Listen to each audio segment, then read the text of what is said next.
Good morning, students. So let's continue where we left it from.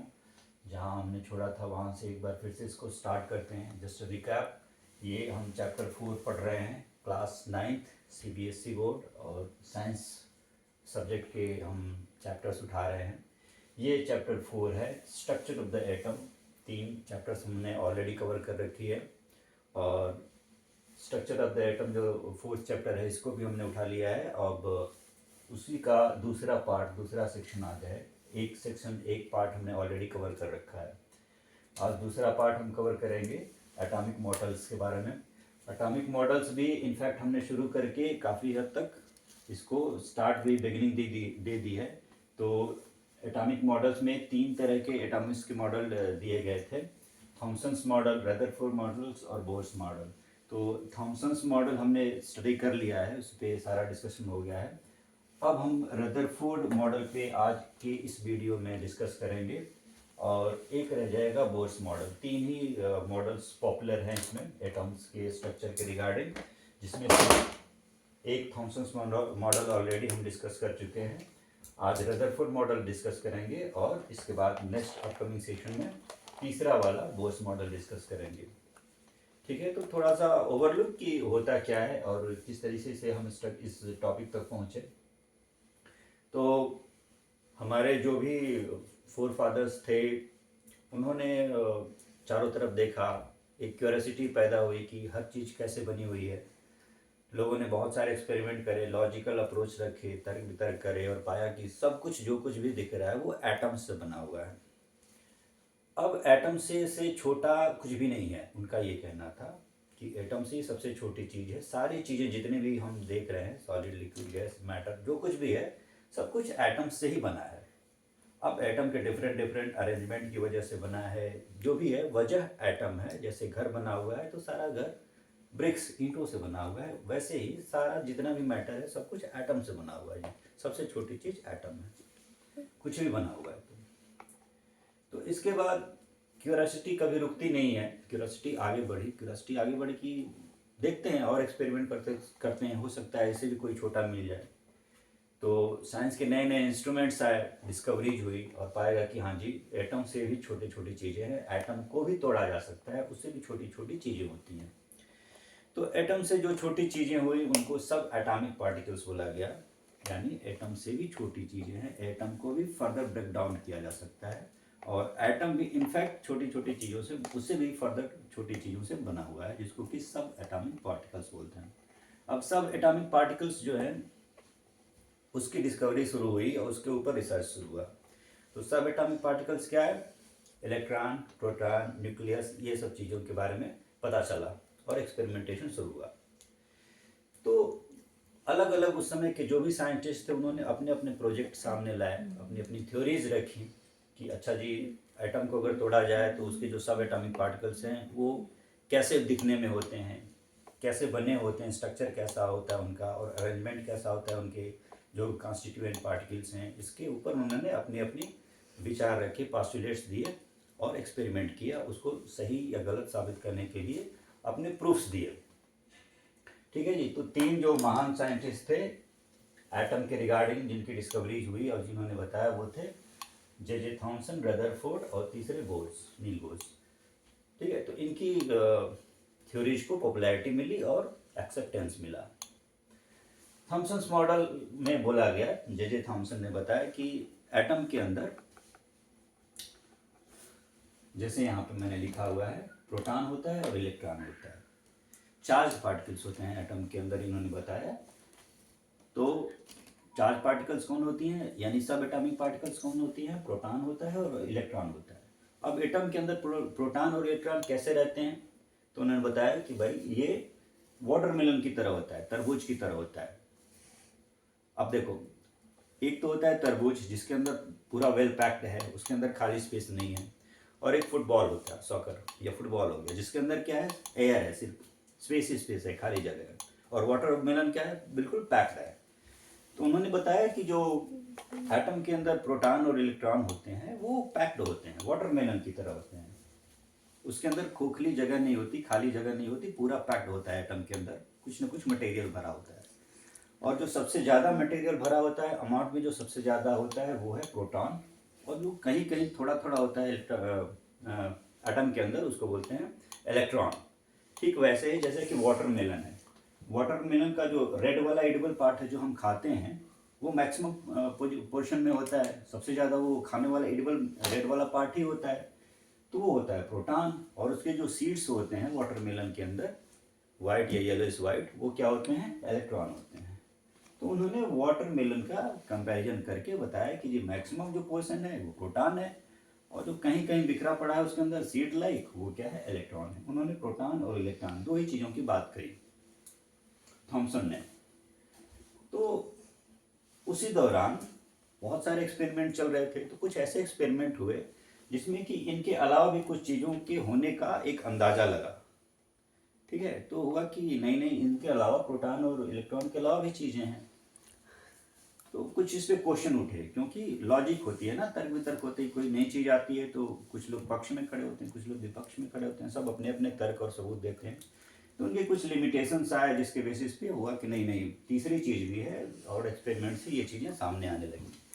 तो J Thomson ने एक बहुत ही बेहतरीन सा एक्सपेरिमेंट करा, जिससे कि और भी चीज़ों का पता चला। रदरफोर्ड ने एक एक्सपेरिमेंट करा जिससे कि कुछ डाउट इस पे हुए। जो पहला मॉडल आया था, थॉमसन मॉडल जो आया था, उस पर कुछ डाउट्स आए। तो रदरफोर्ड एक्सपेरिमेंट में, उसने, रदरफोर्ड जो साइंटिस्ट थे, उन्होंने एक्सपेरिमेंट क्या करा, उस चीज़ को हम पहले समझते हैं। रदरफोर्ड ने क्या करा कि एक गोल्ड की पतली सी शीट ली। गोल्ड क्यों ली, गोल्ड की पतली शीट क्यों ली? क्योंकि गोल्ड में जो मैलिएबिलिटी होती है ना, वो बहुत ही हाई क्वालिटी होती है। मैलिएबिलिटी क्या होती है? शीट बनाना। जैसे मेटल की प्रॉपर्टी क्या होती है? डक्टाइल होता है, मैलिएबल होता है। तो हैमर करके, किसी मेटल को हैमर कर करके पतली पतली शीट्स बनाने में सबसे ज़्यादा, एकदम थीन से थीनेस्ट बनाने की कैपेबिलिटी किसमें होती है? गोल्ड में होती है। गोल्ड बहुत ही पतला बना सकते हैं और स्टेबल बना सकते हैं। तो उस वजह से गोल्ड को चूज करा, और उसकी बहुत ही एक थिन शीट ली, पतली सी एक फिल्म ली, एक चादर ली उसकी गोल्ड की, और उस पर बम्बार्डमेंट करी। जैसे गन फायर करते हैं ना, वैसे ही गन फायर करा, बम्बार्डमेंट करी। और उसमें गोली की जगह क्या थी? गोली की जगह थी अल्फा पार्टिकल्स। अल्फा पार्टिकल गोली की जगह थी। तो अल्फा पार्टिकल्स को बुलेट फायर करा, किस चीज़ के ऊपर? वो जो थिन शीट होती है, दीवार होती है पतली सी गोल्ड की, उस पर फायर करा। क्यों करा, इसको समझने की कोशिश करो। हर चीज़ एटम से बनी होती है। जो गोल्ड की थिन शील्ड है वो भी एटम की बनी पड़ी है, बहुत सारे एटम है उसमें जो हमें दिख नहीं रहे हैं नेकेड आई से। और जो अल्फा पार्टिकल्स होते हैं, ये इनफैक्ट पॉजिटिवली चार्ज्ड होते हैं। ये ठीक है, ये पॉजिटिवली चार्ज होते हैं, और एटम के अंदर भी पॉजिटिव चार्ज होता है।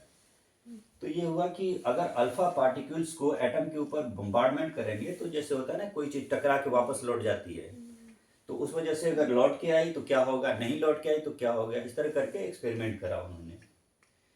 तो जो गोल्ड के एटम्स थे, उस पर उन्होंने पॉजिटिवली चार्ज्ड अल्फा पार्टिकल्स की बम्बार्डमेंट करी। तो उसमें तीन चीज़ें देखी, ऑब्जर्वेशन और रिजल्ट।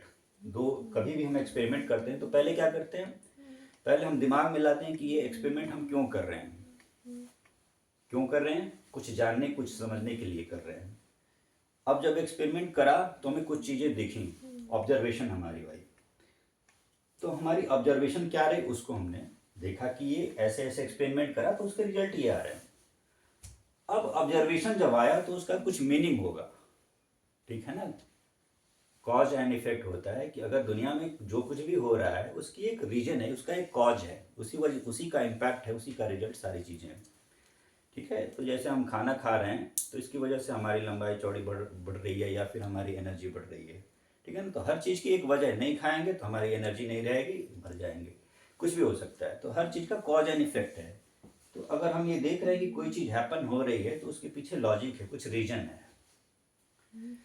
तो हमने जो एक्सपेरिमेंट करा, रदरफोर्ड ने जो एक्सपेरिमेंट करा, बॉम्बार्डमेंट करी अल्फा पार्टिकल से, तो उसके क्या ऑब्जर्वेशन आए?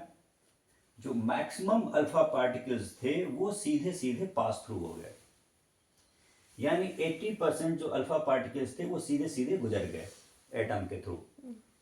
उसमें से कुछ, यानी लेट्स से 15% हल्का सा उसमें डिफ्लेक्शन आया, और उसमें से और भी कम, जो बहुत ही कम थे, वो रिबाउंड हो गए। कैरम हम खेलते हैं ना, कैरम बहुत सारे लोगों ने खेला होगा, तो क्या होता है, बहुत कम रिबाउंड के चांसेस होते हैं, बाकी इधर उधर डिफ्लेक्ट हो जाता है। और कई बार अगर गलती से मारा तो पास थ्रू हो गया, उड़ भी गया। तो इसी तरीके से 3 ऑब्जर्वेशन देखे कि मैक्सिमम क्या हो गए, पास थ्रू हो गए, वो वापस ही नहीं है। कुछ जो हुए हल्का सा उनका रास्ता बदल गया, डिफ्लेक्ट हो गए, और बहुत ही कम जो थे अल्फा पार्टिकल्स वो वापस आ गए, रिबाउंड हो गए। तो अब ये जो हमारी ऑब्जर्वेशन थी, स्ट्रेट चले गए, स्लाइड डिफ्लेक्शन हुआ या रिबाउंड हो गया, तो इनकी कुछ मीनिंग थी, कुछ फाइंडिंग्स थी, इनकी रीजन फाइंड आउट करने की कोशिश करी।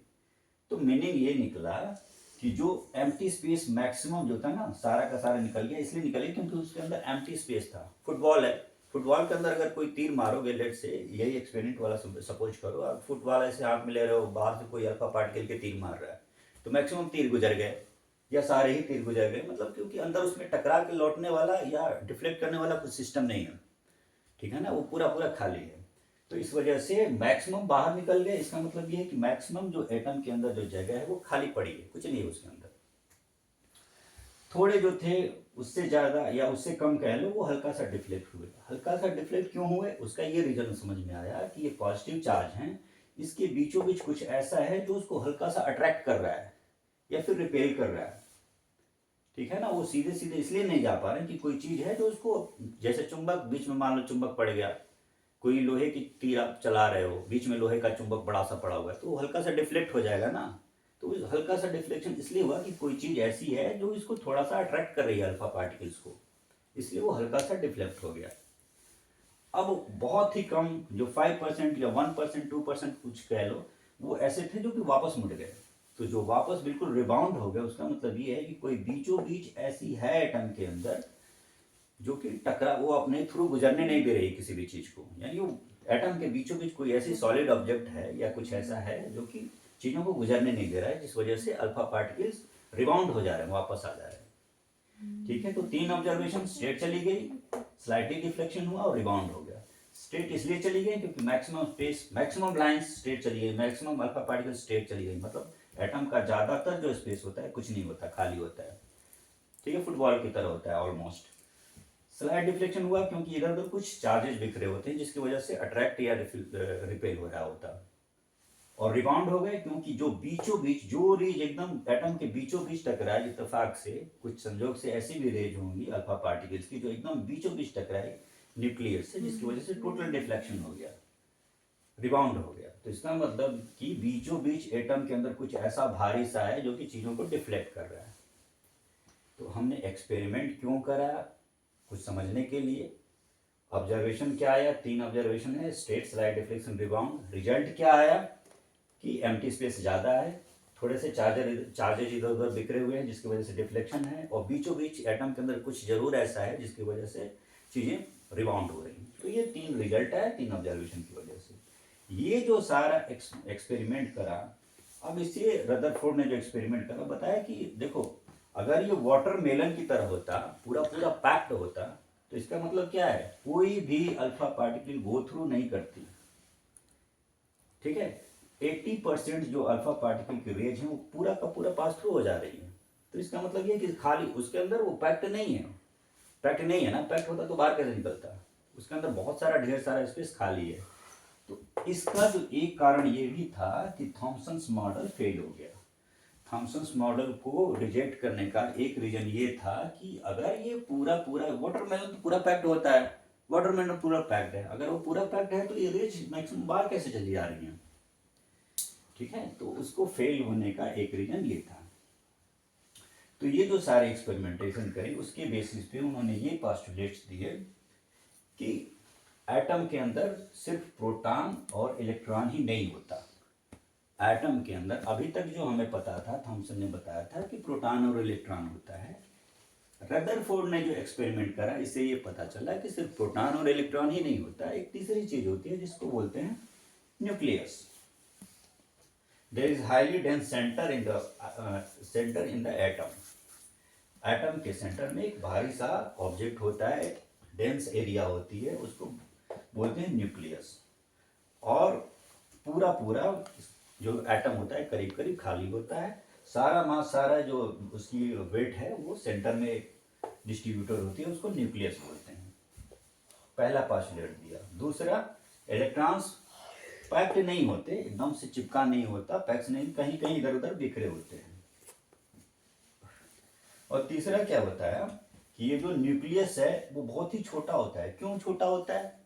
क्योंकि जो मैक्सिमम थे वो सारे गो थ्रू हो गए। जो न्यूक्लियस के होने का सबूत सिर्फ उन्हीं रेस ने दिया जो कि टोटल रिबाउंड हो गए, और जो टोटल रिबाउंड हो गए अल्फा रेज, उनकी अमाउंट, उनकी नंबर, उनका काउंट बहुत ही कम था। इसका मतलब ये है कि न्यूक्लियस बहुत थोड़ी सी जगह घेर रहा है, इसी वजह से बहुत कम रेज वापस रिबाउंड हुए। ठीक है, तो इसे ये पता चला कि न्यूक्लियस का जो साइज है, that size is very much small than size of the whole atom. ठीक है, इनफैक्ट जो एटम होता है उसकी साइज होती है आर्मस्ट्रॉन्ग, 1 आर्मस्ट्रॉन्ग, 10⁻⁻10 मीटर। अगर पूरे एटम का, गोल्ड एटम का रेडियस देखोगे तो ये रेडियस कितना होता है? 1 आर्मस्ट्रॉन्ग, 10⁻⁻10 मीटर्स। और ये जो न्यूक्लियस होता है ये कितना होता है? 10⁻⁻15 मीटर। ये न्यूक्लियस का साइज होता है। ठीक है, तो न्यूक्लियस का साइज बहुत ही छोटा होता है, थोड़ा होता है with in comparison to gold. तो इन्होंने पोस्टुलेट्स दिए कि there is a highly dense center where maximum mass of the atom resides, and that highly dense center is known as nucleus। तीसरी चीज इन्होंने बता दी इलेक्ट्रॉन प्रोटॉन के अलावा। दूसरा बताया कि ये इलेक्ट्रॉन्स पैक्ड नहीं होते, सीड की तरह नहीं। वाटर मेलन में जो सीड होता है बहुत ज़्यादा होता है, उस तरह से नहीं होते, बहुत ही कम होते हैं और कहीं कहीं होते हैं। क्योंकि स्लाइड जो डिफ्लेक्शन वाले थे वो भी बहुत कम नंबर में मिले थे। और तीसरा बताया कि ये साइज जो होता है, न्यूक्लियस का जो साइज होता है, न्यूक्लियस होता है, पहली चीज बताई। दूसरी चीज बताई कि न्यूक्लियस बहुत छोटा होता है। छोटा, बहुत छोटा इसलिए पता चला क्योंकि जो टोटल डिफ्लेक्शन वाले रेज थे वो बहुत ही कम थे। तो ये तीन इनके पोस्टुलेट्स हैं, highly dense centre, nucleus, electron revolve around nucleus, and third, size of nucleus is very small in comparison to size of the atom. ठीक है, तीन चीजें पता चली। ये था रदरफोर्ड मॉडल। अब रदरफोर्ड मॉडल, जैसे कि थॉमसन मॉडल में कुछ पोस्टुलेट दिए और उनकी भी कुछ लिमिटेशन थी, वैसे ही रदरफोर्ड मॉडल में भी फर्दर डिबेट हुआ, क्वेश्चन आंसर हुए, लॉजिक चले, बहुत सारी थीसिस लिखी गई, बहुत सारा रिसर्च हुआ। ठीक है, तो उसके बेसिस पे पता चला कि ये भी कंप्लीट नहीं है। स्ट्रक्चर ऑफ द एटम बताने के लिए कि एटम के अंदर क्या क्या होता है और कैसे कैसे होता है, ये सब चीज़ें बताने के लिए रदरफोर्ड मॉडल बहुत सारी चीज़ें एक्सप्लेन करता है। बट बहुत सारी ऐसी क्वेश्चन्स हैं, क्वेरीज हैं, डाउट्स हैं जिसको कि इवन रदरफोर्ड मॉडल भी एक्सप्लेन नहीं कर पाता है। तो जो चीज़ नहीं बता पाया, फेल्योर्स हो गया, या उसको लिमिटेशंस बोल लो, पॉजिटिव वर्ड लिमिटेशन है। तो रदरफोर्ड मॉडल की लिमिटेशंस कुछ पता चली, उसमें भी कुछ कमियां हैं। क्या कमियां रह गई? Limitations of Rutherford model could not explain stability of atom. उन्होंने ये नहीं बता पाया रदरफोर्ड मॉडल ने कि एटम इतना स्टेबल कैसे होता है। जैसे गुब्बारा है, गुब्बारे के अंदर बीचों बीच कोई चीज़ भारी रह सकती है क्या? या तो किनारे लटका दो, मान लो गुब्बारे के अंदर थोड़ा सा कंकड़ आपने भर दिया, एक बलून फुलाया, गुब्बारा आपने फुलाया और उसके अंदर उसके अंदर सैंड भर दिया या थोड़े बहुत कंकड़ भर दिए, स्टोन्स भर दिए, तो कंकड़ और स्टोन्स कहाँ पे उनका वेट आएगा? सबसे नीचे आएगा ना। ऐसे थोड़ा ही ना होगा कि वो जो कंकड़ है बीचों बीच उसमें बंधे रहेंगे, लटके रहेंगे। ठीक है, उन्होंने ऐसे ही बताया कि जो न्यूक्लियस होता है भारी होता है और बीचों बीच होता है। बीचों बीच अटका कैसे है? ठीक है, इसको तो एकदम नीचे आ जाना चाहिए ना, या फिर कहीं और होना चाहिए, किनारे होना चाहिए। बीचों बीच अटका कैसे, स्टेबल कैसे है? तो वो चीज, इस चीज का इनके पास, रदरफोर्ड मॉडल के पास या रदरफोर्ड के पास इसका आंसर नहीं था। That means Rutherford model was not able to explain how the atom is stable. Stability of atom could not be explained with Rutherford model. ठीक है, दूसरी चीज ये थी कि उन्होंने बताया इलेक्ट्रॉन है। ठीक है जी, इलेक्ट्रॉन है। अब इन्होंने, थॉमसन ने बताया था कि जैसे सीड होते हैं, इन्होंने कुछ हद तक बता दिया कि भाई जो रेड एडिबल पार्ट है, अब जिसको हम खाते हैं, उसके बीच सीड फंसी हुई है, तो सीड वहीं पे वहीं टिकी हुई है, थॉमसन ने बताया। अब इन्होंने बताया इलेक्ट्रॉन है, और ये उसको थामने के लिए, उसको एक जगह रोकने के लिए, स्टेबल करने के लिए क्या चीज़ है? इलेक्ट्रॉन हैं, प्रोटॉन है, ठीक है, तो वो स्टेबल कैसे है, वो अपनी जगह पे टिके कैसे हुए हैं। तो ये भी रदरफोर्ड मॉडल नहीं बता पाया कि how distribution of electrons are managed are there. ये जो भी कुछ न्यूक्लियस है जिसके अंदर एक न्यूक्लियस है, इलेक्ट्रॉन है, प्रोटॉन है, ये अपनी अपनी पोजीशन पर रहते कैसे हैं, या फिर मान लो इकट्ठे झुंड में रहते हैं या तितर बितर एक एक करके रहते हैं। बहुत सारे पॉसिबिलिटी है। एक पॉसिबिलिटी है कि सारे इलेक्ट्रॉन घेरा बना करके रहते हैं, हाथ में हाथ जैसे पकड़ के बच्चे घेरा बनाते हैं वैसे रहते हैं। एक पॉसिबिलिटी है कि झुंड में हो गए, इकट्ठा हो गए, झुंड झुंड में रहते हैं। एक पॉसिबिलिटी है कि कुछ यहाँ है कुछ वहाँ है, नो पैटर्न। तो इलेक्ट्रॉन तो हैं, लेकिन उनका अरेंजमेंट क्या है, डिस्ट्रीब्यूशन क्या है, कितने हैं और किस तरीके से हैं, वो एक्सप्लेन नहीं कर पाया रदरफोर्ड मॉडल। तो लिमिटेशन रदरफोर्ड मॉडल की ये थी कि this could not explain stability of atom and this could also not explain how electrons are distributed inside the atom. ठीक है, ये तो दो लिमिटेशंस इसके थे। पोस्टुलेट्स हमने पढ़ लिए, क्या क्या पता चला, there is nucleus, electrons revolve around the nucleus and size of nucleus very small, ये आपके पोस्टुलेट्स इन्होंने बताया। लिमिटेशंस हमने एक्सप्लेन कर लिए, समझ लिए कई बार। अब कंपैरिजन समझते हैं। कंपैरिजन, किसी चीज़ को एग्जांपल देना एक बहुत ही अच्छा वे होता है चीज़ों को बताने का, एक्सप्लेन करने का। तो थॉमसन ने बताया जी वाटरमेलन की तरह है। इन्होंने किससे कंपेयर करा, सोलर सिस्टम से कंपेयर करा कि जो भी एटम के अंदर इलेक्ट्रॉन, प्रोटॉन, न्यूक्लियस जो कुछ भी होता है वो किस तरह से होता है, वैसे ही होता है जैसे कि हमारा सोलर सिस्टम है। अब सोलर सिस्टम के सेंटर में क्या है, सन है। तो सन को कंपेयर करा न्यूक्लियस से। न्यूक्लियस में बहुत सारे प्रोटॉन रहते हैं, बहुत डेंस एरिया होती है, मैक्सिमम वेट जो होता है, maximum mass of the atom कहाँ सेंटर्ड होता है, न्यूक्लियस में होता है। तो सन को उन्होंने कंपेयर करा न्यूक्लियस विद प्रोटॉन्स, और उसके जो चारों तरफ इलेक्ट्रॉन्स को बोला कि जैसे सन के चारों तरफ प्लैनेट्स रिवॉल्व करते हैं, वैसे ही इलेक्ट्रॉन्स सन के या न्यूक्लियस के चारों तरफ रिवॉल्व करते हैं। एक तरीके से ये प्लैनेटरी इलेक्ट्रॉन्स हैं। प्लैनेटरी इलेक्ट्रॉन्स इनको भी बोला गया, कुछ लोगों ने प्लैनेटरी इलेक्ट्रॉन्स बोला है, अपार्ट फ्रॉम जस्ट इलेक्ट्रॉन्स। तो ये हो गया हमारा रदरफोर्ड मॉडल। अब इसमें कुछ डाउट हो, कुछ समझना हो, फर्दर एक्सप्लेनेशन चाहिए तो कमेंट बॉक्स में जाकर के आप हमें बता सकते हैं। और आने वाले सेशन में पार्ट 3 में हम समझेंगे रदरफोर्ड बोयस मॉडल, नील बोयस मॉडल। थॉमसन मॉडल समझ लिया, रदरफोर्ड मॉडल समझ लिया, और एटम के अंदर जो स्ट्रक्चर है एटम का, वो जो तीसरा मॉडल एक्सप्लेन करता है इन चीज़ों को, इलेक्ट्रॉन, प्रोटॉन, न्यूट्रॉन्स को, वो है बोयस मॉडल। रदरफोर्ड में जो भी लिमिटेशंस रह गई वो बोयस मॉडल एक्सप्लेन करने की कोशिश करेगा। ठीक है, तो आने वाले सेशन में हम बोयस मॉडल को पढ़ेंगे, समझेंगे। Till then stay focused, stay tuned, and thanks for watching now.